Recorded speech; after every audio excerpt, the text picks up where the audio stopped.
Bonjour à tous. Aujourd'hui, on ne va pas parler d'un seul scandale sanitaire, mais de plusieurs, tous liés à notre quotidien, notre alimentation, notre eau, notre environnement. Et le pire, c'est que ces menaces sont invisibles. Ces derniers mois, on a appris que l'eau du robinet de millions de Français est contaminée par des pesticides et des PFAS.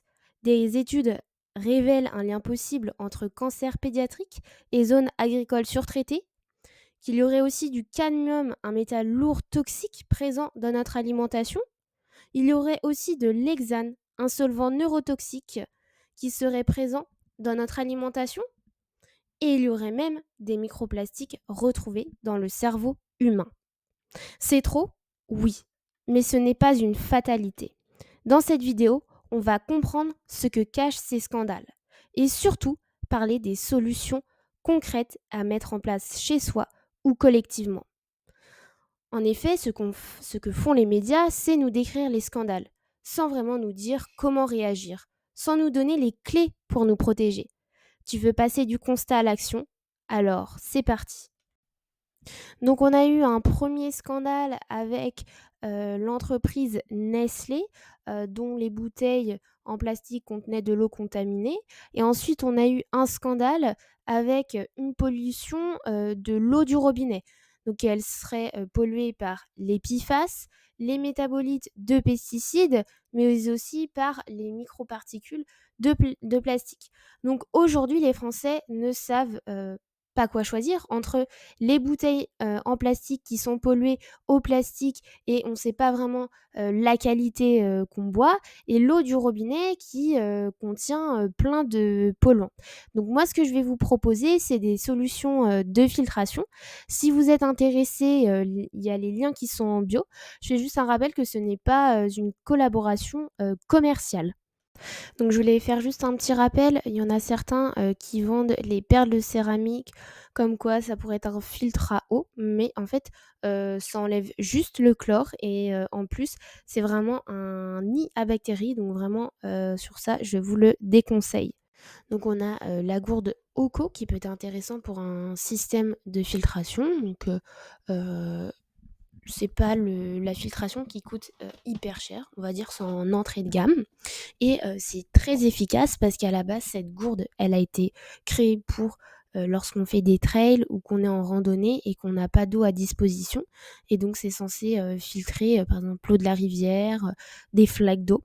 Donc, c'est vraiment très efficace, tout ce qui est bactéries, virus et parasites.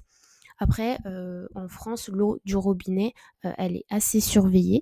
Donc nous, ce qui nous intéresse plus, c'est tout ce qui est polluants, microplastiques, métaux lourds et PFAS. Donc ça, ce filtre, il est capable de les filtrer. Donc ce qui est bien aussi, c'est qu'on peut l'emporter partout. Et aussi, en point positif, c'est une filtration vraiment immédiate. Parce qu'il y en a certains, il faut vraiment attendre longtemps pour que ce soit filtré. Donc en autre filtration, on a le filtre hydropur qui se visse directement sur le robinet.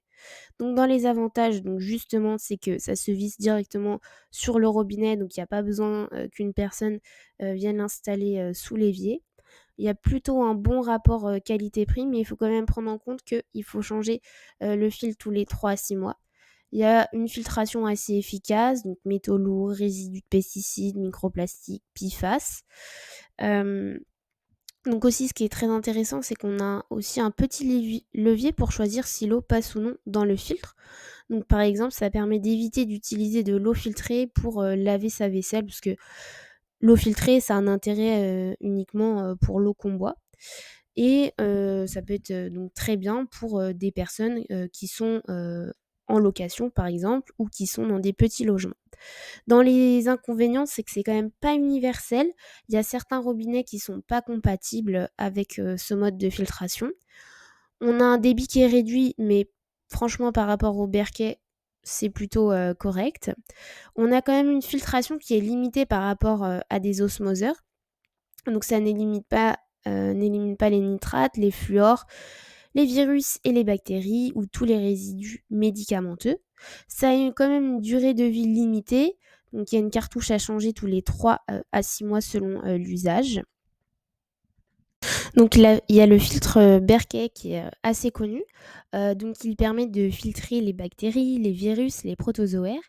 Il filtre aussi les métaux lourds, tout ce qui est produits chimiques, les PFAS, les microplastiques, les résidus médicamenteux. Donc c'est un filtre gravitaire, donc sans électricité.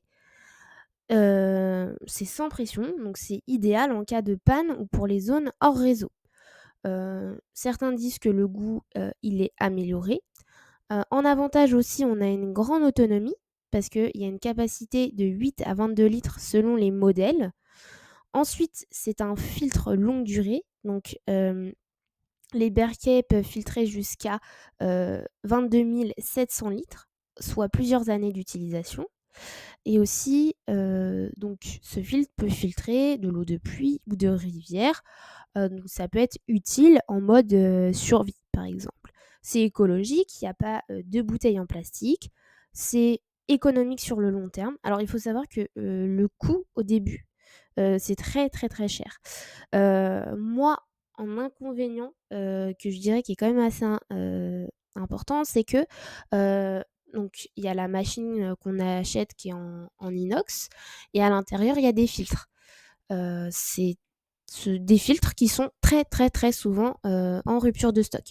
Donc si vous avez la machine, mais qu'après vous pouvez plus l'utiliser parce qu'il y a pas de filtre, ça peut être, très embêtant. Voilà, c'est l'inconvénient, mais sinon, c'est un filtre, très efficace. Donc en termes de, filtrage, il y a, la marque Cooligan aussi, qui peut être intéressante. Alors Cooligan, ils font, plusieurs sortes de filtration. Celui qui va nous intéresser, c'est vraiment, l'osmoseur. Donc en termes d'inconvénients, c'est quand même que le prix est très, très, très, élevé. Il y a souvent un abonnement qui est, conseillé, entre autres pour, le coût d'entretien annuel, donc qui peut vraiment ajouter, plusieurs centaines d'euros. Ensuite, on a la dépendance aux prestataires parce que le système nécessite souvent l'intervention d'un technicien Cooligan, donc ce qui limite, l'autonomie. Aussi, on a un rejet d'eau pour l'osmoseur. C'est-à-dire que l'osmose inverse rejette 2 à 4 litres d'eau pour 1 litre d'eau filtrée, sauf pour les modèles, très optimisés. Mais c'est vraiment donc très efficace, pour, tous les polluants. Donc le nouveau scandale sanitaire qui est, sorti récemment, c'est le cadmium. Donc le cadmium, c'est un métal lourd toxique et il est naturellement présent en faible quantité dans l'environnement, mais il est aussi largement utilisé par l'industrie. Il est notamment employé dans la fabrication de certains engrais phosphatés. Mais donc pourquoi le cadmium est-il dangereux? Donc le cadmium, il est cancérigène avéré pour l'homme. C'est même pas suspecté, on est sûr. Il est cancérigène et il s'accumule dans l'organisme et s'élimine très lentement. Et donc pourquoi ce scandale a-t-il éclaté? C'est parce que on s'est rendu compte qu'il y avait de nombreuses denrées alimentaires qui dépassaient le seuil recommandé en cadmium. Donc on a les crustacés qui sont très contaminés au cadmium, dont les moules, les palourdes, les huîtres, les crevettes, les crabes, les calamars, etc. Et certains poissons de fond comme le cabillaud ou le merlan. Mais pourquoi ces organismes stockent beaucoup de cadmium? Et ben en fait, ces organismes, ils sont dits filtreurs ou benthiques, c'est-à-dire qu'ils vivent près des fonds. Donc ils peuvent accumuler directement les métaux lourds présents dans l'eau et les sédiments. Sachant que ces organismes filtreurs filtrent de grandes quantités d'eau et retiennent ainsi les contaminants dont le cadmium. Et donc, il y a une grande concentration de ces métaux dans leurs tissus. Et concernant les poissons, surtout qui vivent en pleine eau, accumulent moins de métaux lourds car ils ont moins directement exposés aux sédiments, contaminés une alimentation plus variée. Donc, qu'est-ce qu'il faut faire? Donc, il faut privilégier des poissons qui ne vivent pas dans les fonds et limiter son exposition aux crustacés. Donc les autres aliments qui sont contaminés par le cadmium, ce sont les légumes racines, dont la pomme de terre, la carotte, la betterave, le radis, le navet. On a aussi les épinards et la laitue, parce que même s'ils ne sont pas des légumes racines, ils ont une forte capacité à accumuler des métaux lourds à cause de leur large surface foliaire et de leur croissance rapide. Mais on a aussi les céréales qui sont fortement contaminées par le cadmium. Donc dans les solutions, donc c'est pour ces produits les choisir en bio. Je sais très bien que le bio ça peut coûter cher, donc ça va être surtout de sélectionner ceux qui vont être le plus contaminés par le cadmium. Donc ensuite, il faut laver et éplucher les légumes pour réduire la charge en métaux lourds et varier les sources alimentaires pour ne pas consommer toujours les mêmes aliments à risque. Concernant les céréales, le but, ça va être plutôt de plus favoriser les légumineuses qui contiennent moins de cadmium. Donc aussi pour limiter son exposition au cadmium pour tout produit alimentaire, il faut vérifier l'origine. Donc si on voit que ces produits dans l'Union européenne, normalement, je dis bien normalement, il y a des normes plus strictes et contrôlées régulièrement, donc il y a moins de risque de cadmium. Par contre, si ce sont des produits hors Union européenne, donc c'est parfois moins cher, il y a une plus grande diversité, mais les normes et les contrôles sont variables.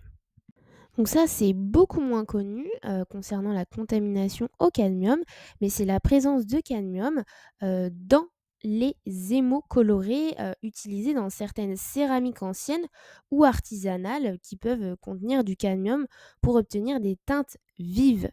Donc, il faut plutôt privilégier la vaisselle moderne avec des labels de sécurité alimentaire.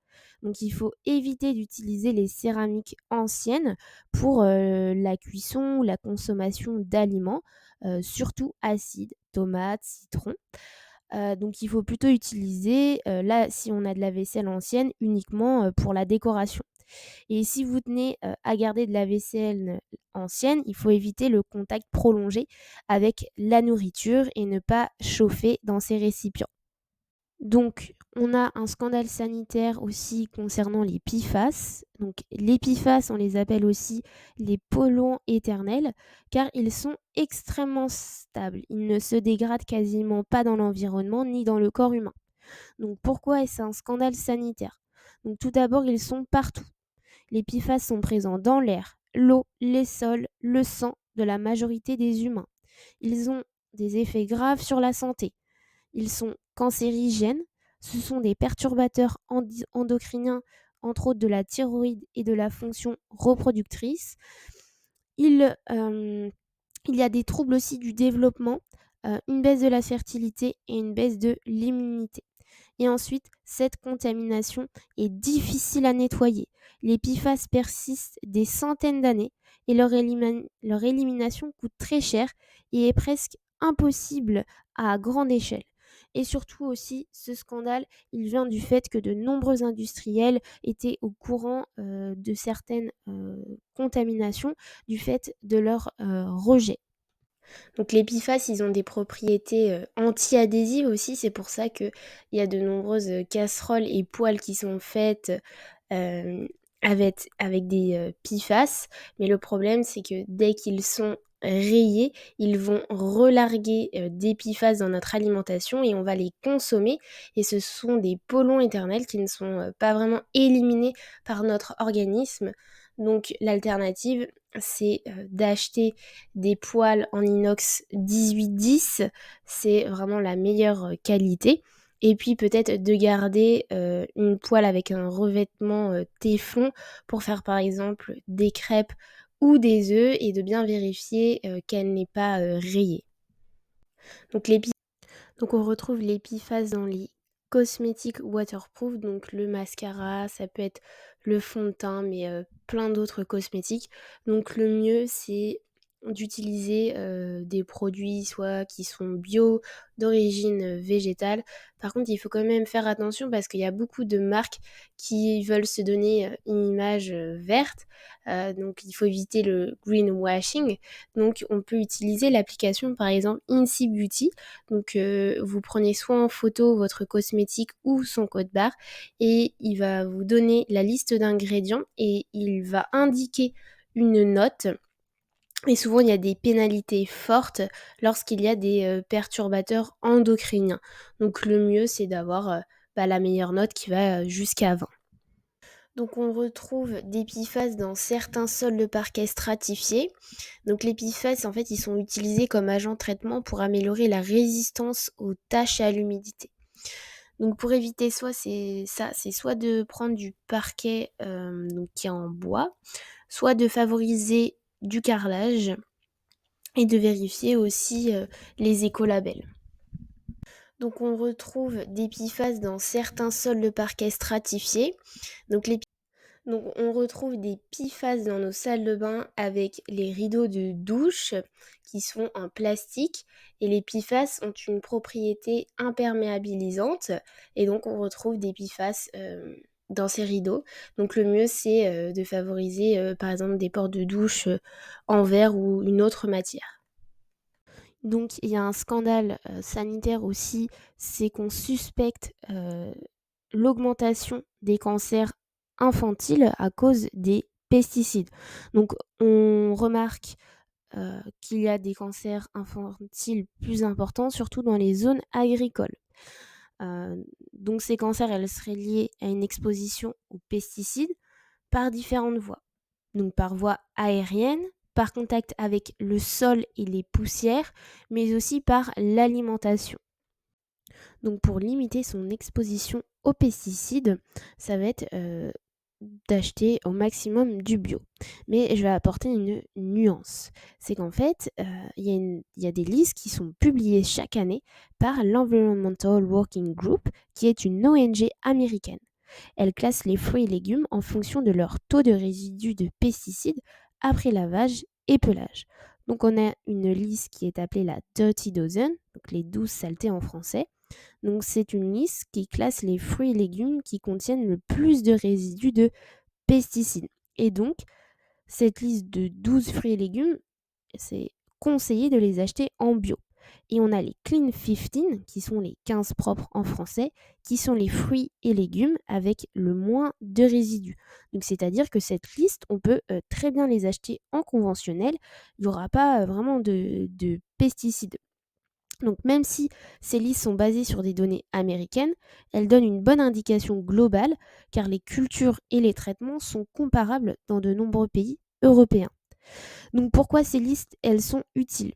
Elles permettent de prioriser les achats bio si on a un budget limité. Elles aident à protéger les enfants qui sont plus vulnérables aux effets des pesticides, et elles encouragent une alimentation plus consciente même sans être 100% bio. Donc par mesure de précaution, il est recommandé de ne pas laisser sortir les enfants pendant la durée de l'épandage et les heures qui suivent. Alors c'est les enfants, mais c'est aussi les adultes et aussi surtout les femmes enceintes. Donc il faut aussi garder les portes et les fenêtres fermées lorsqu'il y a un épandage afin d'éviter toute infiltration de produits et de ne pas aérer la maison durant cette période. Donc il y a eu aussi un nouveau scandale sanitaire qui concerne l'hexane. Donc l'hexane, c'est un solvant chimique qui est dérivé du pétrole. Il est très volatile, inflammable et souvent utilisé dans l'agroalimentaire. Parce qu'en fait, l'hexane, il va être utilisé pour extraire plus d'huile des résidus de graines. Donc c'est la manière la plus efficace et la moins coûteuse que la pression à froid. Bien que l'hexane soit censé s'évaporer lors du raffinage, des traces peuvent rester dans les aliments. Donc, pourquoi il y a eu un scandale? Parce qu'il y a eu une enquête qui a été menée et qui a révélé la présence de résidus d'hexane dans des produits alimentaires vendus en grande surface. Donc, les produits concernés par justement ces seuils d'hexane, ces seuils importants d'hexane, sont les huiles de tournesol, de colza et de soja industriel, mais aussi des produits végétariens ou véganes, comme les steaks de soja et les protéines végétales. Et il y a aussi eu de l'hexane dans des produits pour enfants. Donc, les problèmes soulevés, c'est que l'hexane, il est classé comme neurotoxique. Il est suspecté d'avoir des effets sur la fertilité et il n'y a pas vraiment de normes européennes concernant la teneur résiduelle d'hexane dans les aliments, ce qui pose un vide réglementaire inquiétant. Donc pour limiter son exposition à l'hexane, il faut privilégier les huiles pressées à froid ou biologiques. Parce que lorsque ces huiles elles sont pressées à froid, elles n'utilisent pas de solvant chimique, donc pas de hexane. Les huiles bio, elles ont aussi des normes qui limitent ou interdisent l'utilisation de solvants chimiques. Ensuite, il faut choisir des produits certifiés sans solvant. Certains labels garantissent une extraction sans solvant chimique, souvent indiqué sur l'emballage huile vierge, première pression. Et donc, il faut préférer des huiles dites vierges ou extra vierges. Ensuite, il faut éviter les huiles raffinées bas de gamme parce que les huiles raffinées industrielles, souvent moins chères, peuvent contenir des traces d'hexane parce que leur processus inclut souvent l'extraction par l'hexane. Ensuite, il faut éviter de consommer des aliments non transformés. Donc, moins un aliment est transformé industriellement, moins il y a de risque d'exposition à l'hexane. Concernant les laits infantiles, il faut choisir si possible des laits portant la mention sans solvant, huile pressée à froid ou procédé physique. Et il faut éviter les produits ultra transformés quand le bébé commence la diversification alimentaire. Alors, c'est beaucoup moins passé dans les médias, mais il y a une étude qui montre qu'on aurait du plastique dans le cerveau. Je trouve que c'est une information quand même assez inquiétante. Pour l'instant, on ne connaît pas les effets que pourrait avoir ce plastique dans notre cerveau. Mais donc, il faut quand même faire attention à limiter au maximum ce plastique. Donc si vous êtes intéressé pour savoir comment limiter ce plastique, j'ai déjà fait une vidéo YouTube pour limiter son exposition au plastique. Si vous avez aimé la vidéo, n'hésitez pas à mettre un like et à vous abonner.